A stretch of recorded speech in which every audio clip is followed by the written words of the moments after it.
Class, welcome to the lecture number 19th of the course Power System Operation and Control. So in the previous section we developed the transfer function block diagram for a complete power system, so which consists of a governor system, and input to the governor was 1 by r delta PCS minus 1 by r. Okay, where 1 by r is nothing but the regulation characteristics, and delta PC is nothing but the change in the position of the point A. Okay, so output of the governor was delta XCS, which is nothing but the displacement of the point E. Okay, so and this was the input to the turbine. Output of the turbine was the turbine power delta PT. So we are assuming that there are no losses in the generator. So this, ignoring the losses, I will say output of the turbine will be equal to the input to the generated, or turbine power will be equal to the power that is generated by the generator. Okay, so here we have another input, which is the change in the demand delta PD. Okay, so now this change in generation and change in demand, they are inputs to the generator, and the output of the generator we are taking as the frequency deviation, and this frequency deviation is feedback to the governor. Means this governor, it acts on so 1 by r is the this del fs is the feedback to the whole power system, or to the governor. Okay, so if you can see this type of problem, if you will, you must have read the control system. This is a two input, one input this, second input this, so it is a two input single output problem. What are the inputs? Delta PCS and delta PD. Oh, change in speed changer position and change in load demand. Okay, these are the inputs, and output is the frequency deviation. So you know very well how to solve such type of circuits. What you do, you consider one input at a time and you see the response, you see the output, what is the output. Okay, in the second case, what you do, you consider the other input, and you make the first input equal to 0, and again you see the response, and you then combine both the outputs. Okay, then you take the addition of both the outputs. Okay, that will give you the total response of the system. Okay, but in a two input single load system, suppose I am saying I have a two inputs in the system, 1 2, and I have one output. Okay, this is input 1, this is input 2, and this is output. What I do, firstly I will consider input 1 and I will make input 2 equal to 0, and I will see the response output. Okay, in the second case, what I will do, I will consider the input 2 and I will make input 2 equal to 0, and then I will see the output. Then I will add both the outputs. So that is what we have done yesterday. Initially we are saying that we are considering that the position of the speed changer, it is constant, fixed. So this delta PC S will be equal to 0. Then we calculated delta Fs. Okay, so this circuit, if I am considering here delta PCS equal to 0, the circuit gets reduced to this. Okay, then we calculated delta Fs when delta PC was equal to 0, and then I use the final value theorem, okay, to calculate delta F in time domain. Okay, so I got the value of delta F is equal to something like this. So I replaced this constant by some other constants like B and R. Okay, so you know very well what is B, and you know very well what is R. Okay, R is regulation, and B is what? The B is the area parameter. Okay, area parameter is a constant, and it is called as area parameter, and it is determined empirically. Okay, so after that, when I solved this problem, okay, I got a final expression for delta F equal to minus 1 by beta into delta PD. Okay, this is a steady state. Okay, so where what is this beta? Beta is nothing but 1 divided by B plus 1 by R. Okay, 1 divided by B plus 1 by R. So here the sign was negative. I missed the negative sign here yesterday. So where beta is called as the area frequency response characteristics, AFRC, area frequency response characteristics, that is called as AFRC. Okay, now tell me, this equation X, which I am saying this is equation X, this equation X, it gives me a steady state change in frequency as a result of change in power demand or load demand. What is this significant? What this equation signifies? This equation signifies that this equation shows or gives us the steady state frequency deviation. Okay, when the load is changed by some amount which we consider equal to delta PD. Okay, now this speed regulation R, okay, now R is the speed regulation, no? So we are saying that this speed regulation R is so adjusted that the changes in frequency are very small. Okay, R is so adjusted that changes in frequency are very small. Very small means that the frequency should change only by 5% if the load is varied from no load to full load. Okay, this is R is what speed regulation. So what do you mean change in frequency? Change in speed means changes frequency. So we are adjusting the R in such a manner that change in frequency are very small. Okay, that is of the order of 5% when the load is changed from no load to full load condition. Okay, therefore we say that a linear incremental relation can be applied from no load to full load. No load to full load means, suppose I am saying this. Okay, this is my 0, load is 0. So this is my 50% of load. I'm saying this is my 100% of load. Okay, this is percentage load on this axis. And here I am saying this is my frequency in percentage frequency, or frequency change in percentage, or percentage frequency. So what I am saying that the frequency should change only by 5% from no load to full load. So this is no load, this is full load. So here the frequency is at no load 100%. Then I have a frequency, suppose 100. This is 101, 102, 103, 104, 105. This is 105%. Okay, I'm saying R is so adjusted that changes in frequency are very small, of the order of 5% from no load to full load. So this is, I am adjusting R here. Okay, so this is 100% frequency and this is 105% frequency. So this is no load condition, this is full load condition. I am saying when I am going from no load to full load, when I am going from no load to full load, the frequency is dipping from 105% to 100%, means change in frequency is only 5%. Okay, so slope of this curve, you will give me the droop characteristics. Droop characteristics will be given by the slope of the curve, which is equal to minus 1 divided by b plus 1 by r. Okay, b plus 1 by r. So now with this understanding, okay, I can say this figure shows a linear relation between the frequency and load. Okay, this figure shows a linear relation between the frequency and the load when speed changer was fixed, means for a Governor free action. For a Governor free action, this figure shows a linear relation between the frequency and load. Okay, so you can say that at 100% of the load, okay, the speed changer is set so that the frequency is 100% at no load. Okay, and at full load the frequency is 105%. Okay, now the droop of the, or the slope of this relationship is given by minus 1 divided by b plus 1 by r. Okay, so normally what we do, the parameter b is normally very small. Normally it is very small. I am saying b is very small than r. So if b is very small than r, I can neglect b. So b can be neglected.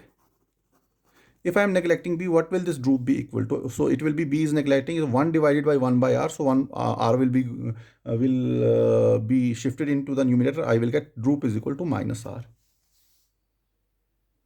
Okay, so what is the droop of this curve? It is equal to minus r. Okay, so what I am saying, so I am saying this with this understanding, figure, suppose I am saying this is figure A. With this understanding, figure A shows a linear relation between the frequency and load for a Governor free operation with speed changer set to give schedule frequency of 100%. Okay, schedule frequency of 100%. Okay, so now the droop or slope of this relationship is, given by minus 1 divided by b plus 1 by r, because this is the relation. Okay, this is the relation. So we say normally B is very, very small as compared to R. So this droop or slope of this curve, it will be equal to minus R. Got it? So next, I will again no shift to next page. I don't need this thing. No, I will no shift to further. I will move further. No. I told you that the increase in load delta PD. Okay, this is the increase in load. It is met under steady state condition. So delta PD under steady state condition. I am steady state condition. It is met by number one partially by increasing generation. I am saying this increase in demand is partially met by increase in generation. Increase in generation is delta PG due to the opening of the steam valve. Okay, because when the steam valves, if demand increases, what will happen? The governor will sense the change in decrease in speed, so it will increase the steam valves. Okay, so that more steam will strike the turbine and more power is generated. Okay, so I'm saying this delta PD, change in load demand under steady state condition, is met partially by increase in generation delta PG due to the opening of the valve, and second partially by decrease in load.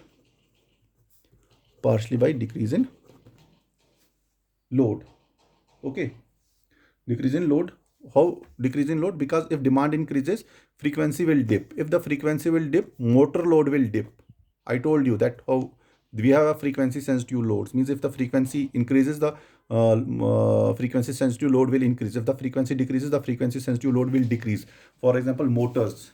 Okay, so I'm saying this increase in generation, increase in load is under steady state, it is met by partially by increasing generation and partially by decrease in load. Okay, so let's take the first one, increase in generation. Okay, increase in generation is expressed by delta PG under steady state is equal to minus 1 by R into delta. From where I got this thing? Can you tell me? Okay, look, which case we were talking. This is the case where we are considering that this input is 0. Only this input is there. So the diagram for this input, if you will see, where is that previous diagram which I got from? Okay, yeah. Look at this case. Okay. So here I am saying this delta PC is equal to 0. So this is delta PG. Okay. Delta PG is where? Here I have delta PG. Okay, I have delta PG. So if I will say, if you will look at this diagram, where have yes, okay, if you will look at this diagram, so I told you that KSG is fixed and KT is adjusted in such a manner that the product of KSG and KT is equal to 1. Okay, product of KSG and KT is equal to 1. Here delta PC is equal to 0. Okay, because change in speed, change in position is equal to 0. So I am not considering this. So this KSG into KT is equal to 1. This is in Laplace form. Under steady state, what will happen to the S term? So under steady state, S term is replaced by 0. Okay, because what does S replace? S is represented by as d by dt, rate of change. Okay, so if we have a steady state, so d by dt is equal to 0, means S is equal to 0.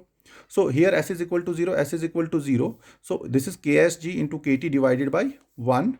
So we know that KSG is constant and KT is adjusted in such a manner that the product of KSG and KT is equal to 1. So this will be 1 by 1. So what will be delta PG under steady state? It will be nothing but del F under steady state multiplied by 1 by R. So here we have a negative sign, it will be minus del F by R. So that is what I am writing here. Delta PG is nothing but minus 1 by R into del F. Okay, and what is the value of the del F? In the previous equation, we calculated the value of del F. So where is that page?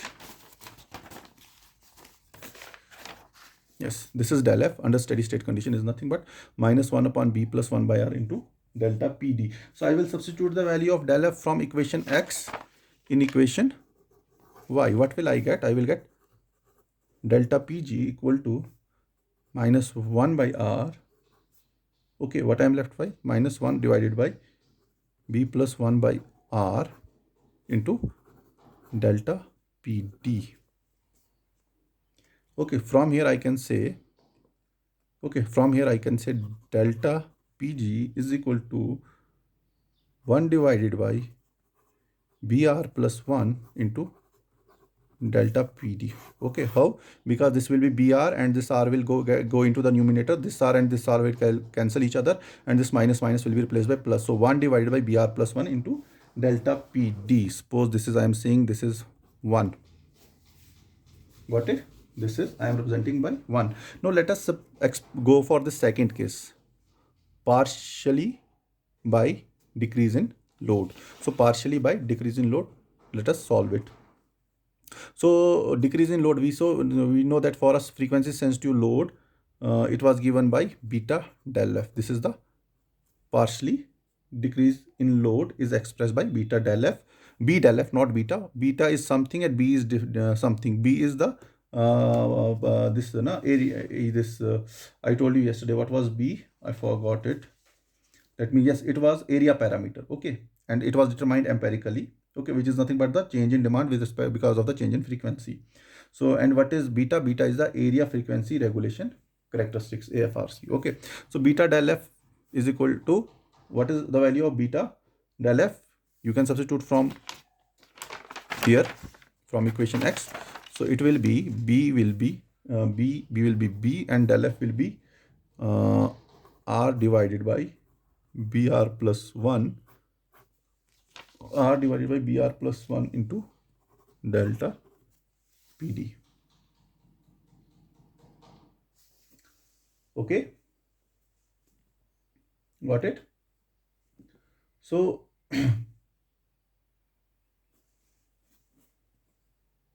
okay, so tell me one thing, this will be equal to BR divided by BR plus 1 into delta PD. Okay, so this is 1. I am representing this as second. This is, so tell me, we are saying that B is very, very small as compared to R. Okay, so if you say we take B normally of the order of is equal to, we take B equal to 0.01 and R normally equal to 3. Okay, so we have here R divided by BR plus 1, BR divided by BR plus 1. So if you will take the product BR will be equal to 0.03. Okay, denominator BR is plus 1 as it is. Okay, if you will see in 1, it is 1 divided by BR plus 3. So it will be 1 divided by BR plus 3, and here if we will substitute the value, it will be 0.03 divided by BR plus 1. So from 1 and 2 we can analyze that the contribution is more because of the increase in generation and less because of the decrease in load. Okay, so what I am saying, that we observed from 1 and 2, we observed that contribution from 1 and 2, we observed from 1 and 2, we observed that contribution of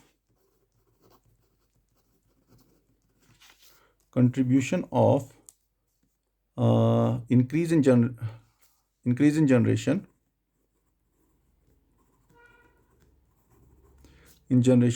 is more compared to decrease in load,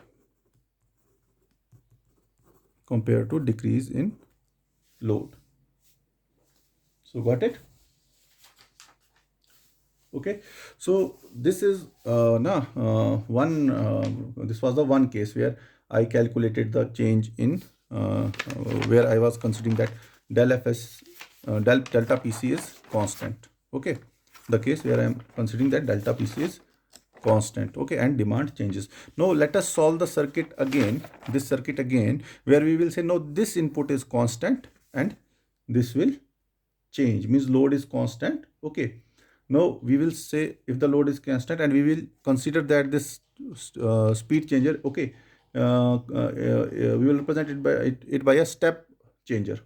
Okay, so if then if we will take the Laplace of this, so it will be, if it is a step response, it will be delta P C by S. Okay, when delta PD is equal to 0. So now I'm considering the second case. I'm considering the second case now. Case 2. Case 2, when demand was constant. Okay, so here we will consider a step change in speed changer position with the load demand constant. Okay, so we are saying with the load demand constant, consider a step change, in a speed changer position. Consider a step change in a speed changer position. Okay, so that is, I am saying delta PCS will be equal to delta PC by S when delta PD we are considering it is equal to 0. Okay, so if I will consider this case, how will the circuit look like? How will this circuit look like? So we will erase this and we will consider this. Okay, now if you will see the steady state change in frequency in this case, it can be obtained from the block diagram. This. So I am saying delta Fs when delta PD was equal to 0, it is given by what? Now these three blocks, they are in series. Okay, so it will be this multiplied by this multiplied by this divided by, okay, divided by 1 minus this into this. Got it? So you know now, this is G, this is H. So transfer function will be given by GH upon 1, GH upon 1 minus, this is GS, this is HS. So transfer function is given by GS divided by 1 minus GS into HS. So GS is nothing, these three in series. Okay, so they will get multiplied, and HS is nothing but 1 by R.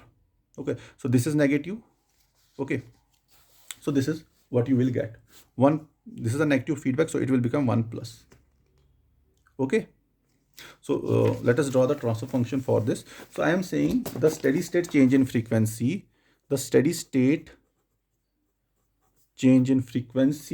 okay, can be obtained from this block diagram. Okay, when delta PD it was equal to 0, it will be equal to, if you will see, it will be KSG multiplied by KT into KP, KSG multiplied by KT into KP,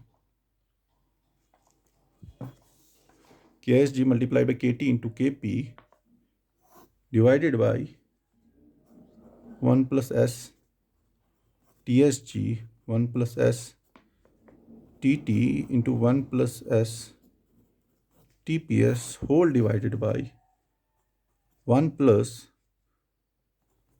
KSG KT KP 1 plus S TSG 1 plus S TT 1 plus S TPS multiplied by 1 by R.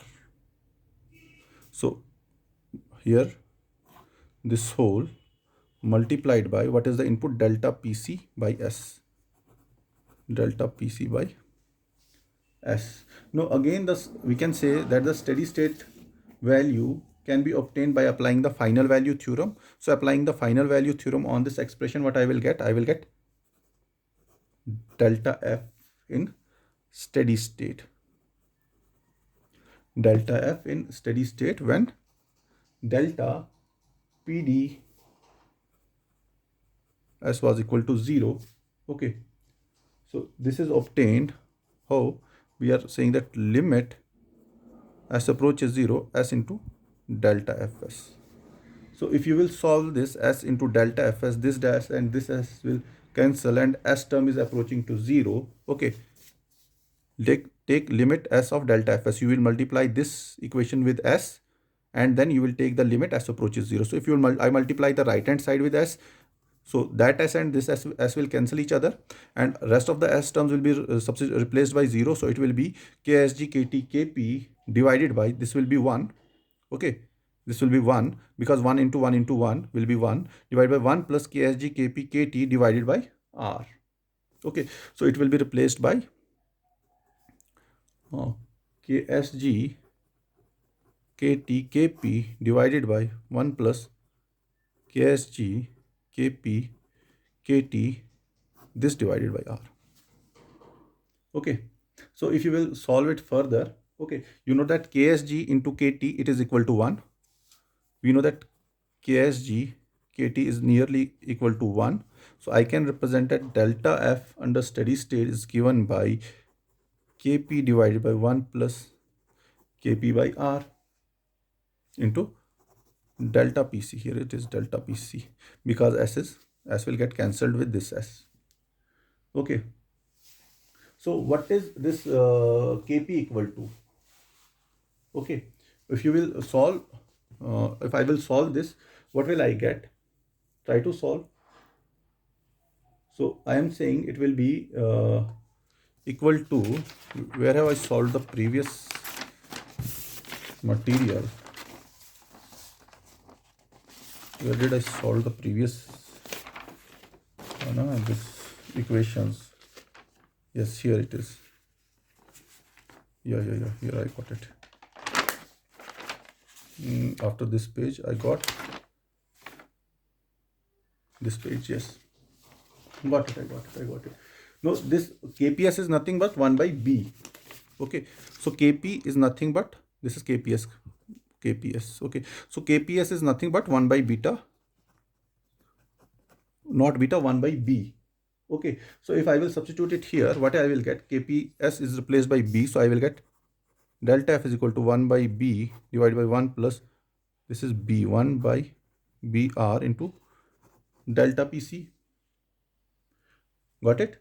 So this is the frequency, change in frequency deviation when demand was constant and position, speed changer position was changed, and we are considered that this is a step change. Okay, change in speed changer position, it was a step change. Okay, so if I will solve further, I will get delta f equal to it will 1 divided by this br plus 1 by r, so r divided by 1 plus br. It will be r divided by 1 plus br into delta pc. Okay, if I will solve it further, del f will be equal to dividing both numerator and denominator by r, it will be 1 divided by 1 plus 1 by r plus b. Okay, dividing both numerator and denominator by r, so I will get 1 divided by 1 by r plus b into delta pc. Okay, so this is my frequency deviation. This is my frequency deviation when I was saying that demand is constant, and this was my frequency deviation when I was saying that speed changer position is constant. Now I will calculate the del f, okay, when both speed changer and low demand varies. Third case is both when both varies, when both delta pc and delta pd changes. So what will be del f at that time? It will be simply the product of two cases. So it will be 1 divided by 1 by r plus b into delta pc and minus 1 by b plus 1 by r into delta pd. Okay, so taking 1 divided by 1 by r plus b outside, what I will get? I will get delta f is equal to 1 divided by b plus 1 by r. What I am left with, delta pc minus delta pd.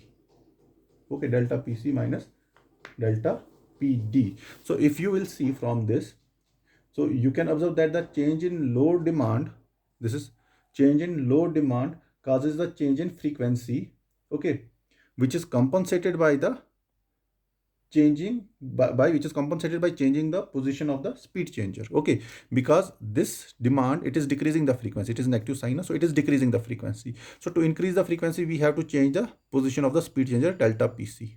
Okay, so from thus I can say from this equation I can say that change in load demand causes change in frequency, which is compensated by changing the position of the speed changer. So from this equation, I am saying from above equation, From above equation, we can say that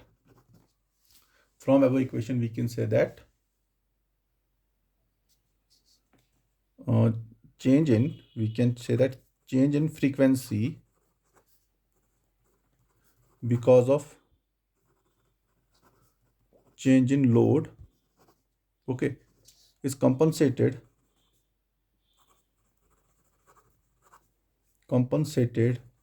by changing the setting, or by changing the position of the speed changer. Okay, so if I am saying whatever is the load change, so that load changes is equally compensated by the by changing equally compensated by the governor or by the speed changer. So in that case I will say that this will be equal to this, they both will be equal, and in that case frequency deviation will be equal to 0. Obviously whatever is the load change, that load change is compensated by changing the position of the speed changer, so this effect will be totally compensated by this. Okay, so del f will be equal to 0. So I am saying if delta pc equals to delta pd, or delta pd is equal to delta pd, then delta f becomes 0. What do you mean by delta f becomes 0? Delta f becomes 0 means frequency deviation is 0. That means we are getting constant frequency, okay, at the generator output. Got it? So this was the whole derivation of this speed governor system, where we considered two inputs individually, and then we calculated the total response by adding the outputs of the outputs when the two inputs were considered individually. So I think I should end this lecture number 19 here, and I should continue in the lecture number 20. We should go for some numerical problems. Okay, so this was all about lecture number 20. Sorry, 19. Thank you very much for watching.